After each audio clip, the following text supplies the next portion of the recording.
Bonjour bien-aimés, bonjour encore, bienvenue à notre temps de méditation quotidienne de Téléstar. Je suis encore très honoré de partager avec vous aujourd'hui. Moi, je suis le pasteur Paris Tala. Nous allons immédiatement lire la parole de Dieu. Nous sommes dans Genèse chapitre 3, le verset 7. Les yeux de l'un et de l'autre s'ouvrirent, ils connurent qu'ils étaient nus, et ayant cousu les feuilles de figuier, ils s'enfirent des ceintures. Alors, depuis notre émission précédente, nous sommes en train de parler du travail de l'homme et le travail de Dieu. Donc, nous avons essayé de voir précédemment comment est-ce que Adam et Ève, après avoir commis le péché, après avoir chuté, ont essayé immédiatement de travailler pour couvrir leur nudité. En fait, ils étaient nus avant, mais ce n'était pas un problème pour Dieu ni pour eux. Mais parce qu'ils ont entendu la voix de Satan, parce qu'ils ont fait l'entretien avec le diable, parce que le diable leur a parlé, leur vision a changé, leur mentalité a changé. Et maintenant, ils essaient de travailler pour couvrir leur nudité. Bien aimé, à partir de cet instant précis, nous pouvons voir la religion de l'homme. En fait, il n'y a que deux grandes religions dans le monde. La religion dans laquelle l'homme travaille pour rencontrer Dieu. La religion dans laquelle l'homme fait ses efforts pour plaire à Dieu ou pour obtenir la faveur, la bénédiction de Dieu. Maintenant, d'un autre côté, nous allons voir plus tard la religion qui plaît à Dieu, c'est-à-dire ce que Dieu fait pour l'homme et non ce que l'homme fait pour Dieu.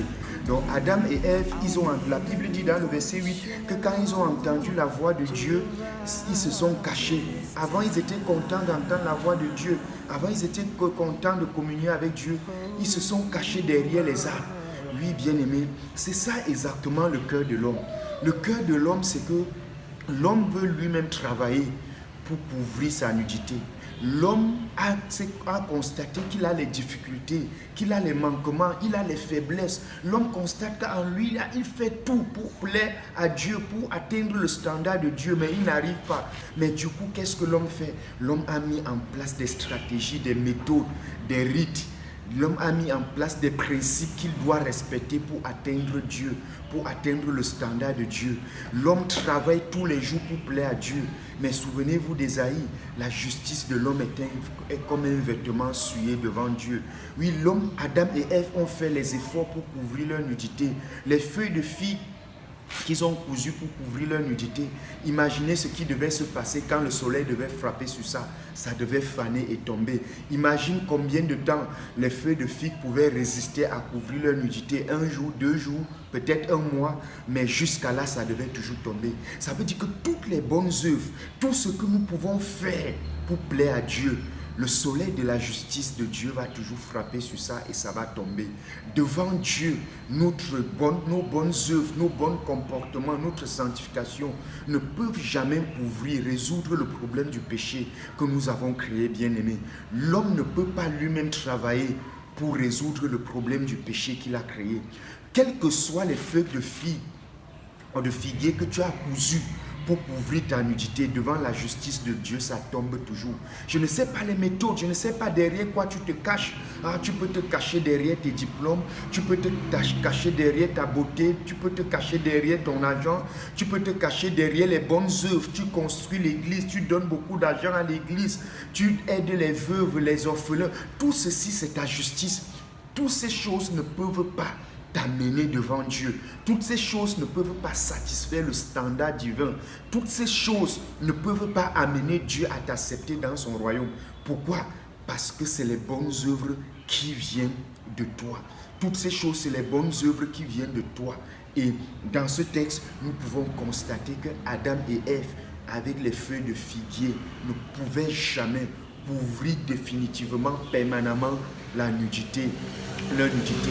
En fait, est-ce que leur nudité était un problème pour Dieu? Est-ce que leur nudité devait être un problème pour eux? Est-ce que Dieu ne savait pas qu'ils étaient nus? Pourquoi fallait-il maintenant qu'ils couvrent, qu'ils s'efforcent pour se présenter devant Dieu? Avant, ils communiaient avec Dieu sans problème, bien-aimé. Avant, la nudité n'était pas un problème. Pourquoi subitement c'est devenu un problème? Parce qu'ils ont causé avec le diable. Parce que maintenant le diable leur a fait comprendre que la nudité est devenue un problème. Alors, Chers auditeurs de Tétélestra, toi qui m'écoutes ce matin, nous pouvons voir déjà ici une grande ligne de la religion se tracer. À partir de Genèse chapitre 3, nous pouvons déjà voir une autoroute qui s'est tracée. L'homme travaillant pour atteindre Dieu. L'homme travaillant pour résoudre ses propres problèmes. L'homme travaillant pour cacher sa honte.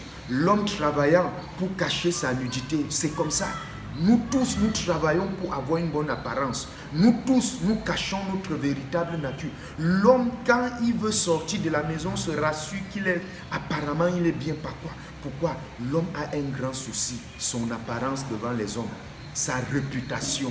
Qu'est-ce que les hommes pensent de moi? Qu'est-ce que les gens disent de moi? L'homme a un grand problème, soigner son apparence. Et ce n'est pas un problème, bien aimé. L'apparence, je ne suis pas en train de condamner l'apparence, mais nos bonnes œuvres ne peuvent jamais satisfaire le standard de Dieu. Les feux de figuier que nous avons cousus ne peuvent jamais cacher notre nudité, ne peuvent jamais résoudre le problème du péché. Alors, chers auditeurs de Tétélestar, je voudrais que vraiment tu puisses me suivre dans la suite de notre méditation Tétélestar, afin que nous découvrons maintenant qu'est-ce que Dieu a fait. Quand Dieu est venu, qu'est-ce qu'il a fait? Voilà maintenant une autre branche, un autre message avec Dieu.